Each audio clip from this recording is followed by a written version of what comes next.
Біздің қоғамда мәдениеттің рөлі өте маңызды. Мемлекеттің бүкіл қоғамдық қатынастар жүйесінің қызмет етуінің рухани негіздері адамдар болып табылады. Олардың қолында біздің еліміздің бай тарихи мәдени мұралары, дәстүрлеріміз жаңа жетістіктермен сақталып, толықтырылып отырады. Ал Астана опера еліміздің мақтан тұтар мәдениет ошақтарының бірі. Астана опера мемлекеттік опера және балет театры немесе Астана опера Қазақстандағы Нұр-Сұлтан қаласында орналасқан опера және балет театры. Ғимарат орталық Азиядағы ең ірі опера және балет театры болып саналады.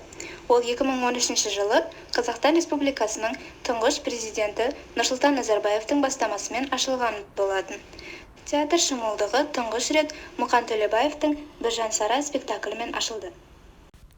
Ал Қазақстанның ең алғаш опера театры Абай атындағы Қазақ мемлекеттік академиялық опера және балет театры 1934 жылы 13 қаңтарда Мұхтар Әуезовтің либреттосы Айман Шолпан музыкалық қойылымымен ашылды. Қойылым көпшіліктің көңілінен шығып, әсері зор болды. Жаңа театрдың ашылуы бүкіл елге тарады.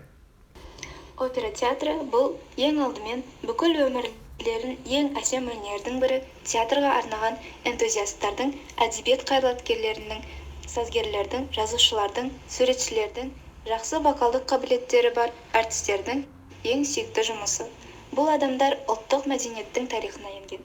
Олардың іс-әрекеттері 70 жыл бойы дамып жалғасуда. Астана операның бас сахнасының көлемі 935 шаршы метр. Бас сахнаның ені 21 метрді, ал тереңдігі 59 метрді құрайды. Астана опера залына 1250 көрермен сыяды. Оның партері 450 көрерменге арналған. Басты зал аттың тағасына ұқсас формаға ие. Ла Скала сынды әлемдік үздік опера театрлары залына ұқсатып, бірнеше қабат етіп жасалған, бірақ ұлттық үлгіде өрнектелген.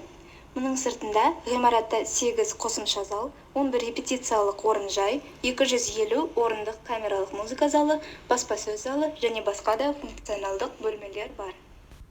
Туған елге тағзым жобасы барысында біз көптеген жаңа нәрсе біліп, жаңалық аштық. Сонымен қатар өзіміздің бойларымыздағы зерттеу, ойлау, талдау секілді дағдыларды, ізденімпаз, тіл табысқыш және рефлексивті профайлдарды дамыттық. Біз эссемізді жазар алдында оның мазмұны туралы ойланып бөліктерге бөлдік. Біздің эссе Астана операның тарихы мен жалпы қазақ опера өнерінің тарихы, Астана опера ғимаратының архитектурасы, репертуары мен мәдени маңыздылығынан тұрады. Эссенің құрылымын біліп, оған сәйкес ақпарат көздерін іздей бастадық және жұп ішіндегі рөлдерімізді бөлдік. Зерттеу барысында біз Астана опера мемлекеттік опера және балет театрының тарихы мен идеясын, ғимараттың архитектуралық ерекшеліктері мен безендірулерін, репертуары мен әртістерін білдік. Астана опера мәдениетіміздің асылы. Мәдени даму адам үшін әркез маңызды. Бұл театр жалпы әлем бойынша теңдесі жоқ, бірегей театр болып табылады. Ғимараттың құрылымы мен ішкі дизайны әлемдік және қазақстандық архитектура өнерінің жетістіктерінің көрсеткіші. Бізге Астана операның архитектуралық ерекшеліктері ерекше ұнады.